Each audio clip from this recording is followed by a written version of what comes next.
Chapter number 6 is accounting equation. क्या होती है अकाउंटिंग इक्वेशन? अकाउंटिंग इक्वेशन ये कहती है कि assets is equal to liabilities plus capital. अब यहाँ पे ये देखते हैं एसेट्स लायबिलिटी कैपिटल आती कहाँ पे है। हम बैलेंस शीट बनाते हैं at the end of the year. हम बैलेंस शीट बनाते हैं। बैलेंस शीट इसलिए बनाई जाती है ताकि फाइनेंशियल पोजीशन हमारे बिजनेस की पता लग सके। तो फाइनेंशियल पोजीशन की कहाँ पे स्टैंड करता है हमारा बिजनेस, उसको देखने के लिए हम बैलेंस शीट बनाते हैं। तो यहाँ पे दो साइड होती हैं। जो मेरी राइट हैंड साइड है यहाँ पे एसेट्स है और मेरे लेफ्ट हैंड साइड पे and liabilities, capital and liabilities यहाँ पर दे रखी है। एसेट्स में हम रिकॉर्ड करते हैं, एसेट साइड में जो भी हमारे बिज़नेस की प्रॉपर्टी होती है। इसमें कैश को भी रिकॉर्ड किया जाता है। हमारे बिज़नेस में कैश आता है या वो पैसा हमारे बैंक में रखा होता है, तो वो हमारे लिए एसेट्स होती है। एसेट्स क्या होती है? जिनका हम आगे इस्तेमाल करते हैं बिज़नेस को चलाने में। तो कैश का भी इस्तेमाल किया जाता है या बैंक में रखा हुआ पैसा भी इस्तेमाल किया जाता है। डेटर्स कौन होते हैं? जिनसे हमें पैसा मिलना होता है तो इस पैसे का भी हम आगे इस्तेमाल करते हैं। तो डेटर भी हमारे लिए क्या होते हैं? एसेट्स होते हैं। स्टॉक इन ट्रेड, ट्रेड यानी व्यापार में अभी आपने स्टॉक दे रखा है। स्टॉक का इस्तेमाल किस लिए किया जाता है? बिज़नेस करने के लिए। तो अभी आपने व्यापार में बिज़नेस में जो स्टॉक है, बना हुआ जो तैयार माल है वो रख रखा है, तो वो भी आपके लिए एसेट्स है। फर्नीचर आपके बिज़नेस में एसेट्स है जिसे आप बेचते नहीं हैं, बल्कि इसका इस्तेमाल बिज़नेस को आगे चलाने में किया जाता है। मशीनरी या फिर बिल्डिंग, तो ये सारी आपकी एसेट्स होती हैं।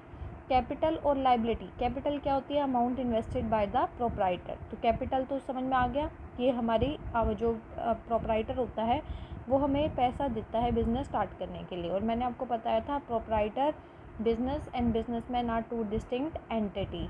तो इस वजह से कैपिटल को हम लायबिलिटी यानी यहाँ इस साइड पर लायबिलिटी साइड में रिकॉर्ड करते हैं, क्योंकि कैपिटल जो पैसा बिज़नेस को देता है बिजनेसमैन, वो बिज़नेस को कभी ना कभी वापस करना होता है। तो इस तरफ जो भी चीज़ें रिकॉर्ड होती हैं वो बिज़नेस के ऊपर बर्डन रिकॉर्ड होती हैं, जो बिज़नेस को पेमेंट करनी होती है। तो कैपिटल की पेमेंट भी बिज़नेस को करनी होती है क्योंकि उसने पैसा लिया होता है।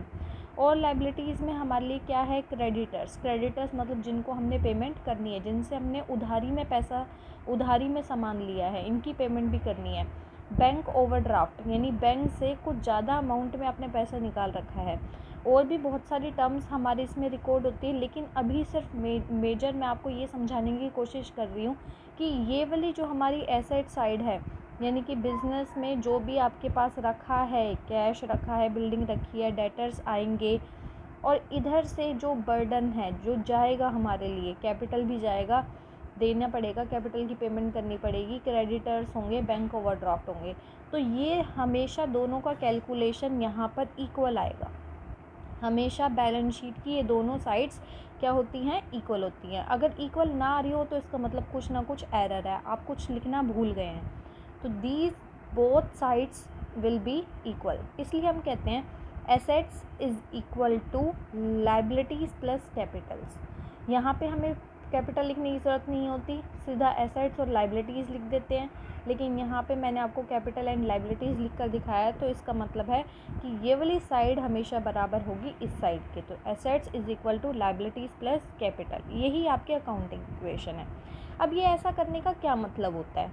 इसमें ये होता है कि अगर आपके बिज़नेस में कुछ आया है, जैसे कि आपने कहा कि आपके बिज़नेस में मान लो कैपिटल आई है, तो उसके बदले में कुछ गया भी होगा, कुछ लायबिलिटीज़ भी आपके ऊपर बढ़ी होगी।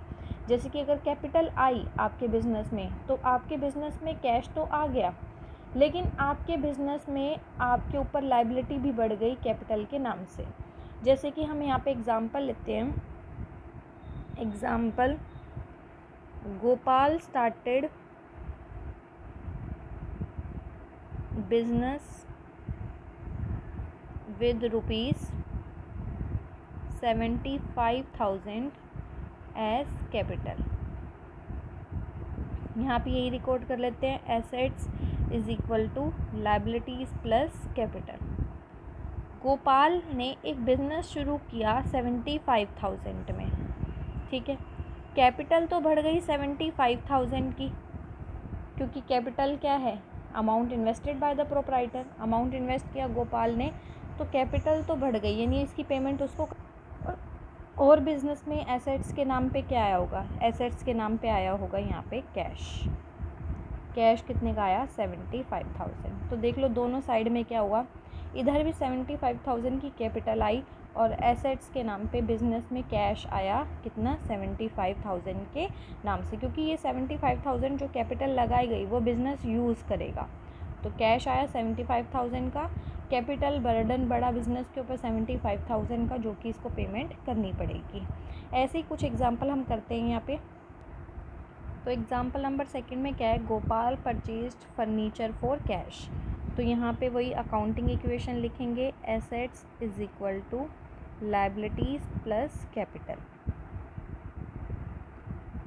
तो यहाँ पे क्या कह रहे हैं, गोपाल ने एक फर्नीचर ख़रीदा कैश में। तो देखो एसेट्स के नाम पे तो क्या आ गया होगा, फर्नीचर। फर्नीचर कितने का आया, 5,000 का, ठीक है। एसेट्स के नाम पे क्या आया, फर्नीचर। फर्नीचर आपके पास आ गया 5,000 का, और इसके नाम पे आपके बिज़नेस से क्या चला गया होगा, कैश भी एसेट्स होती है। यहाँ से आपने कैश में पेमेंट की होगी 5,000 की, लायबिलिटी पे तो कोई इफ़ेक्ट नहीं पड़ा, यहाँ पे कुछ नहीं हुआ, ठीक है। लेकिन यहाँ पे क्या हुआ, एसेट्स में, आपके एसेट्स में फर्नीचर तो आ गया, फर्नीचर भी एक एसेट्स होता है, फर्नीचर तो आ गया, कैश भी एक एसेट है, और कैश चला गया, क्योंकि फर्नीचर आप ख़रीदेंगे कैसे, कैश में। तो कैश दिया गया और फर्नीचर आया, तो यहाँ पे इफेक्ट देखो, प्लस माइनस, माइनस जीरो, और यहाँ पे भी क्या है, जीरो। तो assets is equal to liabilities plus capital हो गया। एग्जाम्पल नंबर 3 में देखो, एग्जाम्पल नंबर 3 में है, Gopal purchased goods for cash. Gopal ने कैश में गुड्स खरीदे। तो assets is equal to liabilities plus capital. Gopal ने गुड्स खरीदे। गुड्स हमारे बिजनेस के लिए क्या होते हैं, गुड्स हमारे बिजनेस के लिए होते हैं एसेट्स। गुड्स खरीदे, किस में खरीदे, कैश में। एसेट में कैश भी क्या है, एसेट क्या है, कैश भी है। तो गुड्स तो आए 20,000 के, और इसके बदले में कैश चला गया, 20,000 का कैश चला गया। तो देख लो आपके एसेट में गुड्स तो आ गए, गुड्स आ गए और कैश चला गया, यहाँ पे कोई इफेक्ट नहीं पड़ा। तो यहाँ पे क्या है, प्लस माइनस माइनस, यहाँ पे भी जीरो और यहाँ पे भी क्या आ रहा है, जीरो। दोनों साइड हमेशा क्या आएगी, बराबर आएगी। Example number 4, Gopal purchased goods on credit. उधारी पर खरीदे। क्रेडिट का मतलब क्या होता है, उधारी। जब भी हम उधारी पर खरीदते हैं तो जिनसे खरीदते हैं वो हमारे लिए होते हैं क्रेडिटर्स। कौन होते हैं, क्रेडिटर्स। इनको हमने पेमेंट करनी होती है, तो हमारे बिजनेस के लिए ये बर्डन होते हैं, और जो भी बर्डन होते हैं उनका नाम होता है लायबिलिटीज़। क्या नाम होता है, लायबिलिटीज़। तो इक्वेशन क्या है, assets is equal to liabilities plus capital. Accounting equation is assets is equal to liabilities plus capital.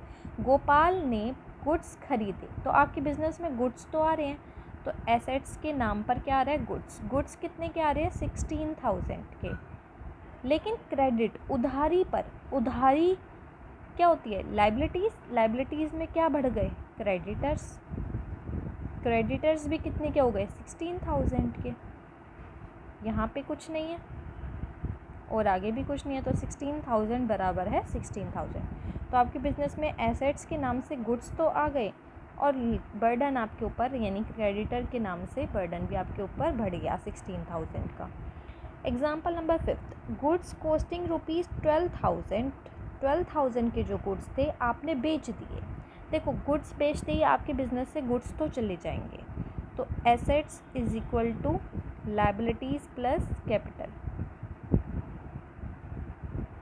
सबसे पहले गुड्स निकाल दो, क्योंकि आपने गुड्स बेच दिए। गुड्स बेच दिए तो माइनस 12,000, यहाँ से गुड्स तो चले गए 12,000 के। उसके बाद क्या हुआ, आपने क्या करा, क्रेडिट पर ख़रीदा, क्रेडिट पर बेचा 15,000 का। गुड्स तो आपके पास कितने के गए, गुड्स आपके पास गए 12,000 के। कितने के गए, 12,000 के गुड्स जो हैं वो आपके चले गए हैं, ठीक है। और आपने क्रेडिट पर बेचा, सोल्ड मतलब बेचना, बेचा होता तो आपने यहाँ पे क्रेडिट ना लिखकर कैश लिखा होता तो कैश आ जाता, लेकिन क्रेडिट पर बेचा, जिनको हम बेचते हैं उनसे हम कभी ना कभी ले लेते हैं क्रेडिट उधारी पर, वो हमारे होते हैं डेटर।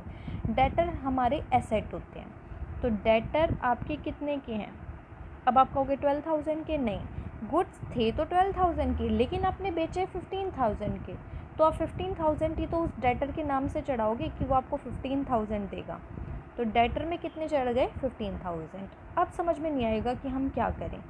तो देखो 12,000 के तो आपके गुड्स थे, बेच रहे हो 15,000 में, तो 3,000 का क्या कहलाएगा? प्रॉफिट।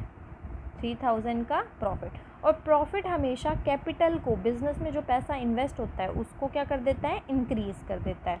तो कैपिटल में चढ़ जाएगा कितना? 3,000। क्यों चढ़ेगा? ये है प्रॉफिट के नाम से, कि 12,000 के गुड्स आपने 15,000 में बेच दिए तो 3,000 का हो गया आपको प्रॉफिट। 3,000 आपने कैपिटल में चढ़ा दिए, क्योंकि प्रॉफिट कैपिटल में जुड़ जाता है। जो भी पैसा इन्वेस्ट करता है अगर प्रॉफिट कमा रहा है तो वो कैपिटल में ही मिला देता है। तो अब यहाँ से देखो प्लस माइनस, माइनस कितना आ जाएगा? 3,000, और यहाँ भी इक्वल के बाद क्या आ रहा है? 3,000। तो ये इक्वेशन क्या आ रही है? इक्वल आ रही है। तो ये आपकी होती है अकाउंटिंग इक्वेशन।